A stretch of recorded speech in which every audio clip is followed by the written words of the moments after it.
네, 이번에는 우리가 수업을 본격적으로 듣기에 앞서서 우리 수업을 따라가는데 꼭 필요한 배경 지식을 좀 알아보도록 할게요. 배경 지식이라고 한다면 크게 어려운 건 아니고요. 몇 가지 용어와 주식시장에 대한 상식적인 내용이라고 할 수 있는데요. 우리나라 주식시장에서 사용되는 용어들이 대부분 일본이나 미국에서 건너온 거라서요. 쓸데없이 한자어 아니면 영어로 되어 있는 거죠. 그래서 모르는 사람들이 듣기에는 마냥 어렵게 느껴지긴 하는데요. 이게 알고 보면 별것도 아닌 게 많습니다. 대체로 우리가 무언가를 배울 때요. 그것의 용어만 알면 절반 이상은 이해하는 거라고 하는데요. 주식도 마찬가지라고 할 수 있습니다. 지금 배워두는 아주 기초적인 용어만 배워도 수업을 듣는 데는 무리가 없을 테니까 각 용어에 대해서 간단하게 설명하는 이번 수업 잘 들어두시기 바랍니다. 가장 먼저 코스피와 코스닥 이런 말 안 들어보신 분들은 별로 없을 것 같은데요. 이게 뭔지 간단하게 설명을 해드리면요. 주식시장이라는 것을 생각을 해보면요. 사람들이 그냥 굉장히 추상적인 개념을 생각을 하잖아요. 근데 이것을 약간 좀 눈에 보이는 시장으로 비유를 해서 한번 생각을 해보세요. 그런 거죠. 우리나라에 여러 가지 재래시장들이 있잖아요. 서울에는 대표적으로 노량진 수산시장 이런 데가 있고, 그리고 지방에 가면 5일마다 열리는 5일장 같은 게 아직도 있잖아요. 네, 코스피는 쉽게 말해서 노량진 수산시장이라고 생각을 하시면 되고요.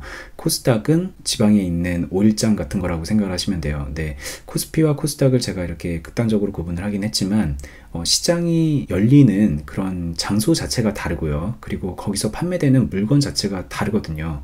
그 말인즉슨 코스피 시장에서 거래가 되는 주식 종목들이 따로 있고 코스닥 시장에서 거래가 되는 주식 종목들이 따로 있다는 것.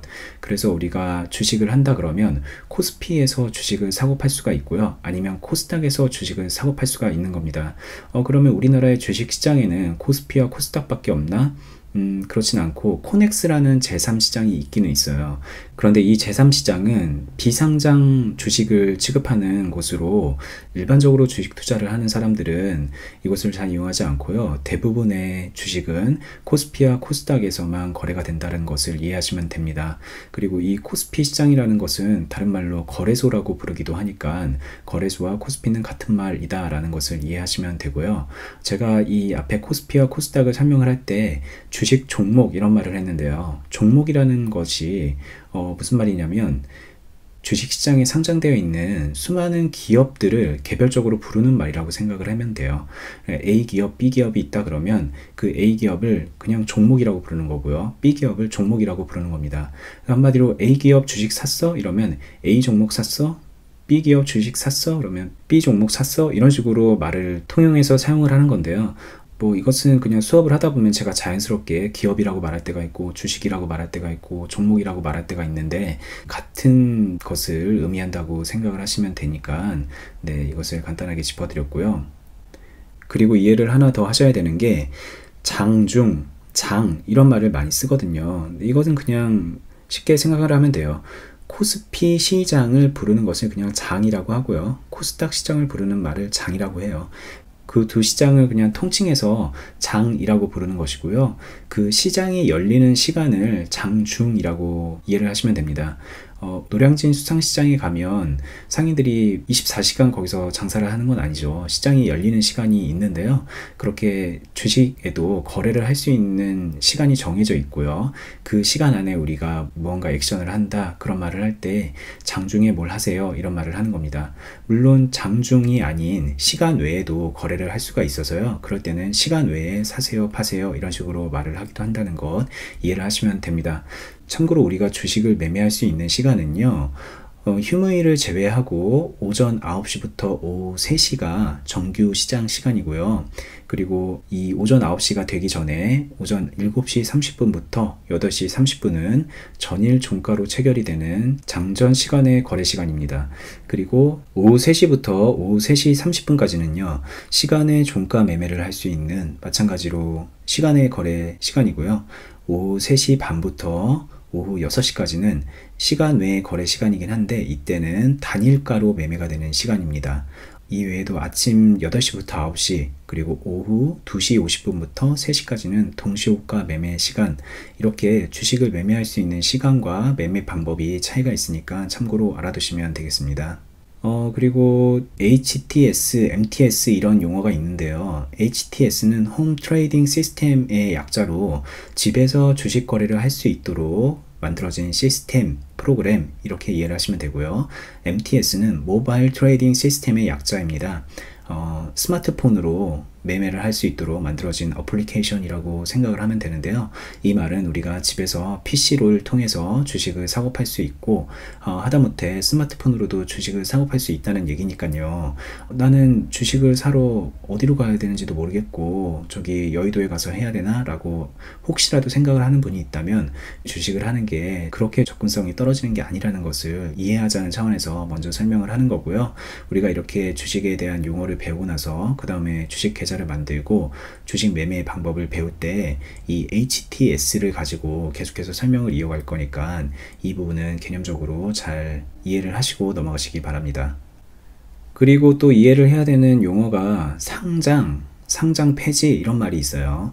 네, 상장이라는 것은 주식시장에 특정 기업의 주식이 거래를 할 수 있도록 등록이 된다는 것을 뜻하고요. 상장 폐지는요, 그렇게 등록이 됐던 기업이 더 이상 거래가 될 수 없도록 등록 해지를 한다는 뜻입니다. 그러니까 우리가 주식을 하는 입장에서 상장이라는 말을 당분간 그렇게 심도 있게 이해할 필요는 없는데요. 굉장히 주의를 가지고 이해해야 되는 용어가 바로 상장 폐지죠. 예를 들어서 제가 삼성전자의 주식을 한 1억 원어치를 샀다고 쳐볼게요. 근데 그럴 일은 없겠지만 삼성전자가 갑자기 기업이 부도가 나면서 혹은 여러 가지 요건에 의해서 이 주식시장에서 상장 폐지가 된다면요, 제가 가지고 있는 1,000만 원이 거의 그냥 휴지 조각이 된다고 생각을 하시면 돼요. 왜냐면 이 1,000만 원어치를 가지고 있어 봤자 그 기업이 망해버린 상태라 그러면 더 이상 누군가한테 팔 수도 없는 거고요. 아니면 그 기업이 망하진 않았더라도 상장 폐지가 되는 기업을 그 누구에게 팔 수 있겠어요. 거래를 하고 싶어도 거래소나 증권사가 그 기업의 주식 거래를 더 이상 중개하지 않는다는 뜻이 되니까요, 제가 가지고 있는 1,000만 원은 그냥 죽은 돈이 되어버릴 수도 있는 거거든요. 그래서 이 주식이란 것이 사실 위험한 거예요. 어떤 주식을 사든 그 주식이 상장 폐지만 되지 않으면 그냥 죽을 때까지 기다려서 제가 산 가격보다 크게 오르는 것을 그냥 마냥 기다리면 사실 괜찮은 거잖아요. 그래서 이런 사람들 있잖아요. 제가 자식에게 물려주기 위해서 주식을 산다, 이런 말을 하는 사람들이 있는데요. 그렇게 수십 년을 보고 주식을 계속 산다는 것은 어떻게 보면 굉장히 위험한 거예요. 왜냐면 아무리 삼성전자라고 해도 20, 30년이 지나면 우리나라에 그대로 살아있을지 망해 있을지 아무도 모르는 거잖아요. 그래서 지금 당장 굉장히 우량한 주식을 산다라고 하는 것도 이 상장 폐지 때문에 시간이 지나고 나면 굉장히 위험해질 수 있다는 게 주식시장의 가장 큰 함정이고요. 의외로 이 시장에는 상장 폐지가 되는 종목이 많이 있습니다. 그리고 그 상장 폐지가 될 것 같은 기업들이 또 의외로 인기가 많아요. 왜냐하면 가격이 싸고 앞으로 왠지 굉장히 오를 것 같은 그런 기대감을 주기 때문에 사람들이 많이 달려드는데요. 주식을 안정적으로 하는 사람들의 입장에서는 그런 기업은 피해야 되는 거고요. 물론 뒤이어서 어떤 방식으로 그런 기업을 피하고 우리가 최대한 안전하게 리스크를 없애가면서 주식을 매매할 수 있는지 하나씩 배워나갈 테니까요. 시작하기 전부터 이 상장 폐지라는 것에 대해서 너무 큰 걱정은 하지 않으셔도 괜찮습니다.